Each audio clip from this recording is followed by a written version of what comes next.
Well, welcome back, family. I almost didn't see you in the camouflage there. You were hiding in the couch.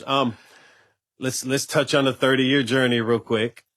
I wanted to know, how has your understanding of success in ministry changed over 30 years? I think early on, as a young 26-year-old pastor, you think growing a large church is success. And I think over years, I do think that growth is a measure, and you have to measure growth because anything God's a part of should be growing. But also realize that you can grow things that are large and unhealthy. And so one of the things we changed early on is to not focus in on a big church, but focus in on a healthy church. And as long as you keep a church healthy things grow. And anytime we've reached a plateau where we feel like we stopped growing, we could always kind of go back and trace to where something had become unhealthy, whether it was our leadership, whether our systems were no longer working to get us to the next level, or whether it was just a culture. And so between our culture, our systems, and our teams, we can usually figure out which of those has kind of made us plateau and get to a certain place where we're not growing anymore. But that's probably the biggest change from early on is how big the church is not the primary measure of whether or not it's succeeding. Okay. And how well known your name is for me is no longer the biggest measure. Because I grew up in an era where the Jesse Duplantis and Creflo Dollar, these names are so big, and I kind of looked up to that, look forward to the opportunities, but also realized that as we continue to grow, there's some things that I really cared about more than being well known. And one of them being making sure that I stayed solid, making sure that I didn't shipwreck what God was doing, and making sure that my family was well. So those are the ways in which I say my understanding of success has shifted. I think one other thing is I heard one minister say, all I really want to do is my portion of what God assigned to me. Yeah. And so rather than just trying to be a jack of all trades and be successful at a lot of things, I've also learned how to hone in on, let me just ask God, what do you want me to do? Because when I get before him, I want to answer for what he called us to do, not all the great ideas I could have accomplished. And so succeeding is doing a really good job at what he told me to do, not a really good job at all the good ideas that people put in front of me. Yeah, I think that's so true. And I think another gauge for us that just reminds us that, what we're doing is making a difference and is a measure of success is when we hear how what God has used us to do has really changed lives. So when people come back after years and be reflective and tell us, gosh, how this sermon changed our lives, or just what this church community has done for my family, that brings us to where we know, growth, numbers, buildings, all of that's great, but the true measure of success is when we really see God moving and working in other people's lives as a result of us being here. Yeah, so that's really, really. Yeah, I love that. I want to today talk about some of the shifts that people need to make anyways, especially maybe those who are leaders and either pursuing relationships or in relationships, dealing with family. And so how do busy schedules affect communication and emotional connection? I think, anytime you start talking about busy schedules, the truth of the matter is we all get the same 24 hours in a day. We all get the same 7 days in a week. We all get the same 365 or 366 days of the year. And you have to make a decision what you're going to do with them. Mm-hmm. And really what is most important is reflected in where we spend our time and where we spend our money. Mm-hmm. And so for somebody to say, I'm busy, and I don't have time to communicate, or it's hard for me to be there for my kids' events and things like that. Most of the time what that's really saying is whatever I'm really busy at is more important than this thing that I don't have time for. Mm. And I think all of us have to constantly take an inventory on what do we say is most important. Because what's amazing is if you ask somebody what's most important in your life, well, God is most important. We know the religious answer. Mm-hmm. Then we'll say my family's most important. But that we can say that all day long. That's not actually true if God and our family doesn't get the best of our time and our money. And so when it comes to how do you take a busy life and be able to slow down and communicate and maybe engage in dating, you got to make it a priority. And that means I got to decide, I got to take something else off my plate if this really is important. And we live in a generation right now, though, that I think has just so devalued marriage and devalued strong relationships. And we're being fed this lie to chase the bag and go get your money. And we have people who are not making dating a priority. And the age that people are getting married is getting higher and higher. And so, and a lot of that is because people are trying to get so entrenched in their career and make sure they can become successful before they slow down to make dating and then eventually marriage a priority. But also what happens with that is you realize that by the time you're 35, 40, and you're just now finally starting to turn your attention toward this important part of life, it's not always, well, I'm now ready.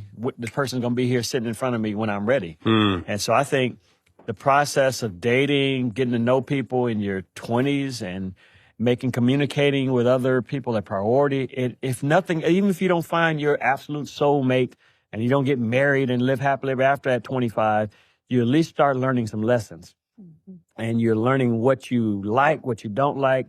You're able to put your values in a proper perspective, but none of that happens if we don't slow down enough to make communicating, dating, getting to know somebody else a priority. Right along with the priority of honoring God, I need to make sure I'm making an emotional connection and figuring out kind of what's best for me as I move forward.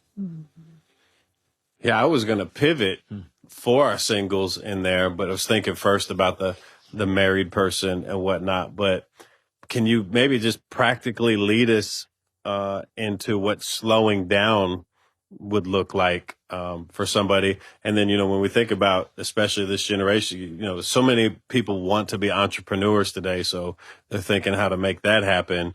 But then we end up with a certain age group that's bitter at times because, well, I'm not married, well, I don't have kids yet. So what are some practical steps to slow down? I know what you make us do as a staff from time to time, but could you talk about, how somebody should even start that process?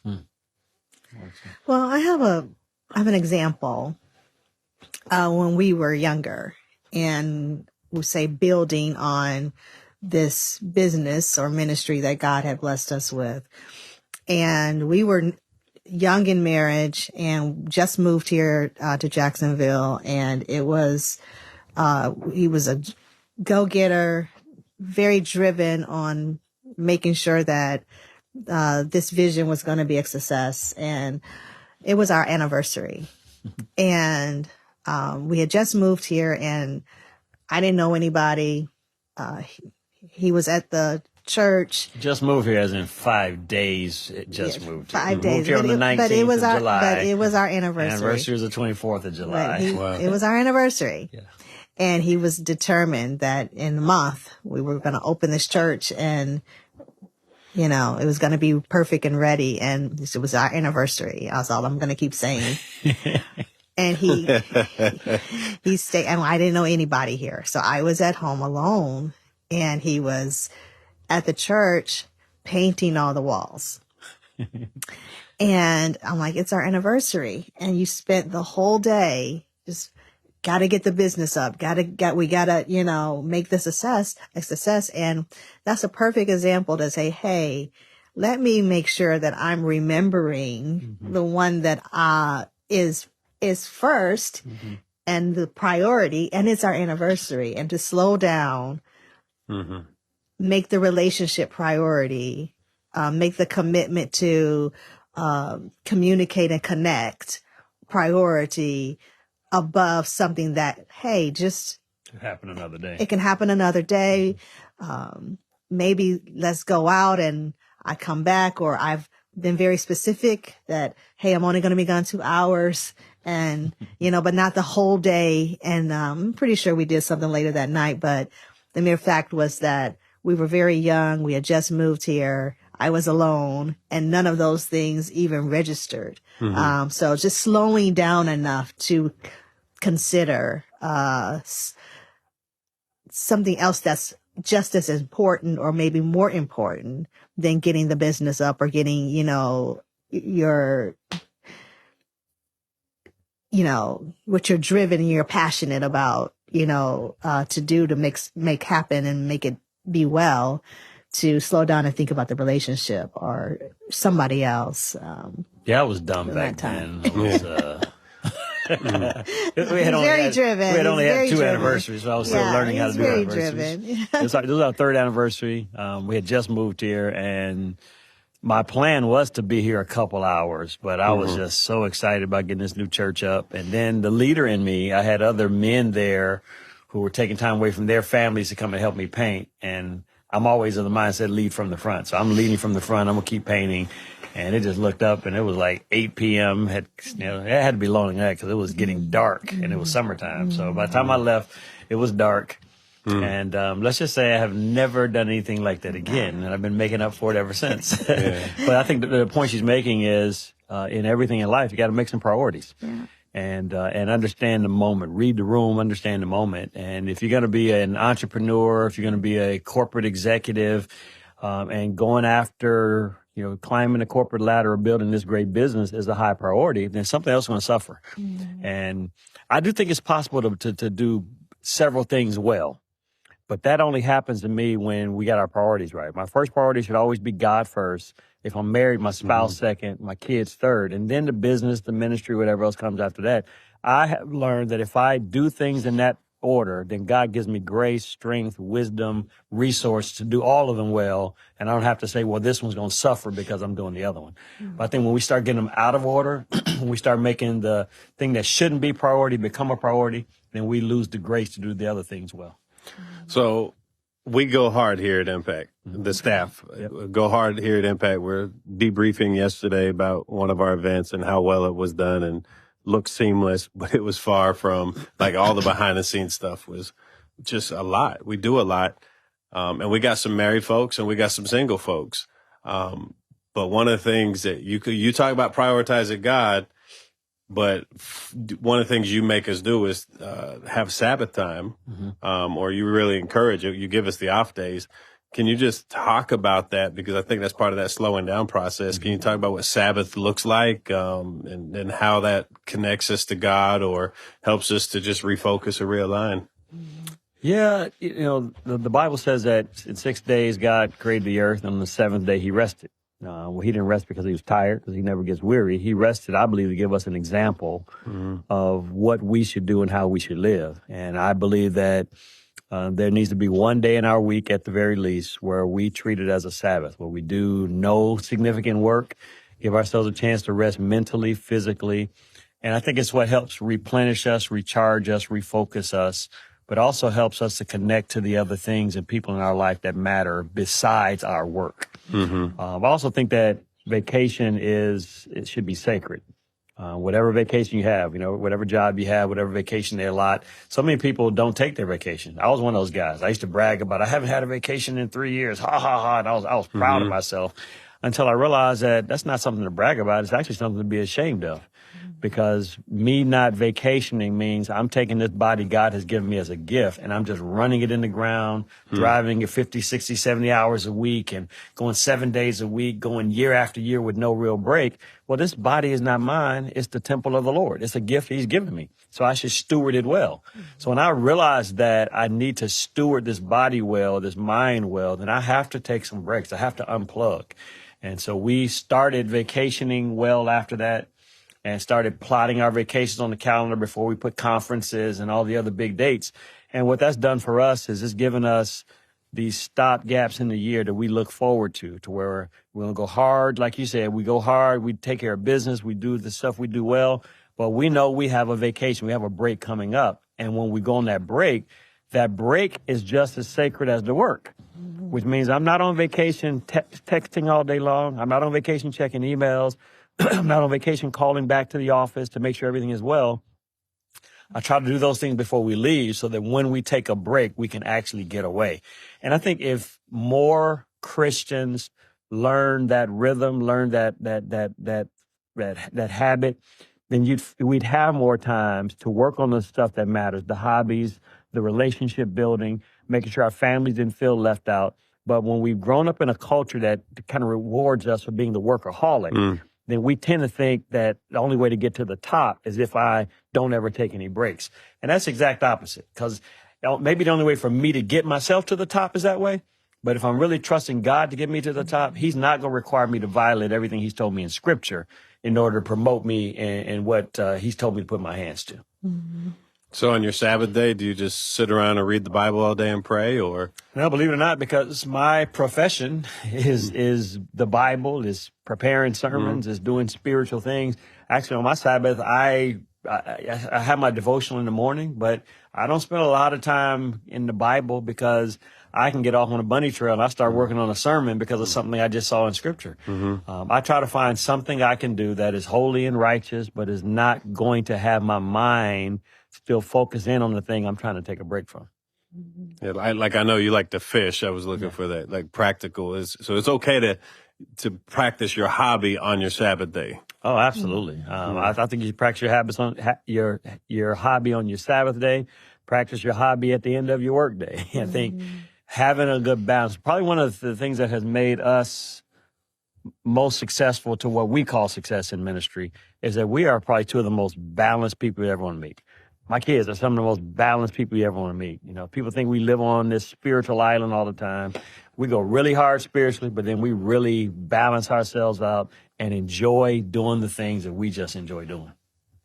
I think it gives that kind of rhythm, just always has the proper planning for the ability to vacate as priority. So like you said, we plot it out on the calendar first. So that now your mind is planning for, this is the time that I'm going to be able to have relaxation. What are we going to do? And it's not just something that you just think of. You're so burned out and you're so tired and you say, okay, let me take a rest. But no, we honor our vacation and we actually plan for it. So, financially, or schedule wise, making it work for now for us and our grown kids. So our kids are older. But it's just giving it that priority on the calendar to actually plan for it. I think so many people realize, oh, I haven't gotten my vacation in, and then you're not ready for it. Yeah, so good. Yeah, actually, I forgot where I read it, but I read that celebration is actually a spiritual discipline. There's a time for it. So I'm a career person. My wife's got a career, or I'm dating. I'm trying to date. I'm single, but I got this career. I'm building it. I believe God put me there. How do you grow together without losing yourself? How do you grow together as a couple? Dating or married, but yeah, how do I grow together with somebody without losing what I feel God gave me, whether it's a career or a business, or I'm trying to go up the chain, or. Yeah, I think it's one of the reasons why it's important when you are dating to have those conversations. I think it's important to be far enough along to where you do have a sense of purpose and understanding what your purpose is, so that you don't kind of hoodwink somebody and we start off and I'm doing this, and then a year later I'm shifting gears and now I'm doing something that's dramatically different than what I was planning to do when we connected. It does happen sometimes because God calls people figure out what their real passion is. But if you marry the right person, then those two things should still fit like a puzzle piece. But if you're dating and when April and I were dating, if what she had in her heart to do long term didn't match what I had in my heart to do long term, then no matter how much we cared for or loved each other, we shouldn't make those things try to work out when they don't really fit. In our case, I knew I was called to be in ministry. By the time we got deep into our dating relationship, she wasn't sure she was called to be a minister's wife. And we literally, even though our relationship was finally going really well, we were getting ready to break up and go our separate ways, only because neither one of us wanted to hinder what God was trying to do in another person's life. So I think if you start off that way, honoring that God has a unique purpose for your life, he's got a unique purpose for my life. If we start off planning and desiring to honor that, then I think whichever direction God is taking you, he's all knowing. He's going to make sure those things fit. But most times people don't start off that way. They start off honoring the chemistry. They start off honoring, I want to be with you at all costs, and don't really give value to what God is trying to say in this. So when you start off valuing what God is trying to say, then I think God weaves those two purposes in together, and they fit like hand in glove going in whichever direction he's trying to take you.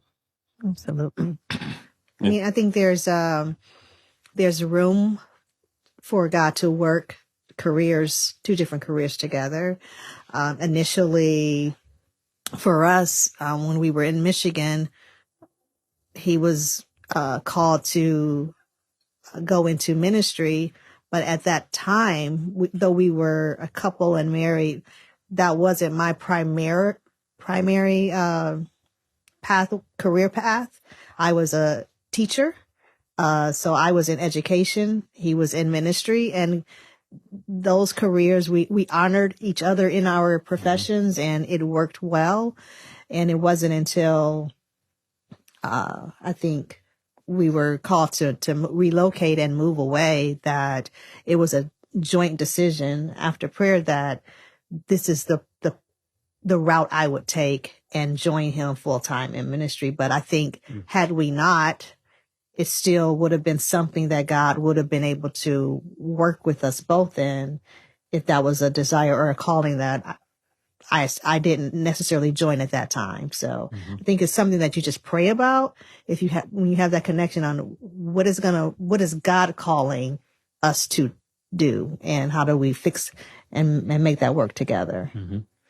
Yeah. So I think just for the people dating, you have to have a certain amount of courage to say, this may not be the one if God is telling me to do something, and I know that's what he's telling me to do. In another episode, we kind of talked about roles versus duties. And I do think sometime when you have people who are married and they're in two different careers, then it's like, do we need to adjust duties in this season? I remember my wife, she was going for new licensing in her career, and she really needed to spend like 3 months just studying. And, man, my duties were pick up the kids, grocery shop, cook, and all of that. And, had to shift that. I mean, didn't have to, could just say you're not going to, but, we felt like that was the right thing to do. So but it goes back to, is this what God is saying? And are we talking about those things? But I think a part of what you also asked, though, is how do you do that without losing yourself? And I think it's also important to have unity. It's important to be on one accord, but it's also important to have your individuality. There's certain things she just enjoys doing that I may not necessarily enjoy doing. She got a couple of shows that she watches and binges on that, I don't necessarily watch. We have some that we watch together. I have certain hobbies and things I just enjoy doing with the fellas that I'll go and meet up with the guys and do that. And she gives me space to do it. Well, she gives me space to do it because, number one, she's comfortable. I'm not going to hang out with anybody who could be a detriment to our marriage. I'm not going to hang out with anybody who's going to entice me to do something that would be damaging to our marriage. And I'm not going out to ever do anything that we could look back on and wish that I hadn't done it. So I think when you got good, healthy hobbies and healthy people that you spend time with outside of your marriage, then it's good to have those individual times to get away. My best friend and I, we love big sporting events. We've gone to Super Bowls, we've gone to NCAA championships and Final Fours. And we'll sometimes just meet up in another city to go to a big sporting event. I may be gone for 2 or 3 days, but when I come back, I'm refreshed. So we have an amazing unity, but then we do have some things that we just enjoy doing on our own that the other one may or may not like to participate. Now, the good news for me is that my wife has become an avid sports fan. So with my Jaguar ticket, she's sitting right there next to me. Most of the big sporting events that I want to go to, she wants to go as well. So even though my best friend and I enjoy some of them, I'm now able to enjoy a lot of those with her. But we have the unity, but we also have some times from here and there where we have our own individual thing. So good. So we kind of talk about shifting and rhythms, and let's kind of work that into blended families for a second, though. How do blended families create healthy rhythms when children move between homes? Blended family is a whole topic all by itself. It takes a lot of work from a mother and dad who both care more about their children than they do their own comfort. And when you got two parents that are co-parenting, both of them are committed to doing what's in the best interest of the kids, they can work through almost anything. Because you just set up rules and you set up environments in both homes that are similar enough to where it's not a big shift, not a big change. The problem comes when one house is stable, the other house has instability, or one house has rules, the other house has very different rules, and the kids get to go wild in one place and now got to come and relearn discipline of the other house when they come back. And that is work. And there's no easy way around it. You just kind of have to pray through it. You have to have enough good conversations with your kids. And when they're really young, you just have to make sure they understand, no, when you're home here, these are our rules. As they get older, you have to have more conversations with them because you need them to understand the rule, but also open up their heart to buy into the rule. And hopefully, if the relationship with your co-parent is solid enough that you guys can have a conversation to at least try to blend those two homes so there's not such a dramatic difference going from one to the next, that's always helpful. In many cases, it's not possible. You got a co-parenting situation where one feels like, I'm going to do what I want to do and you don't tell me how to run my house. And in those cases, you have to pray through that. You have to establish some discipline. You have to establish some boundaries, and you just have to reinforce your boundaries when your children are at home with you. Now, if I'm the one who has children from a previous relationship and my wife, these are her stepkids per se, well, she's got to be on one accord with me. You got to understand that, hey, I didn't surprise you and tell you I had 3 kids after we got married. You knew this on the front end. And so that's part of the package that comes with me.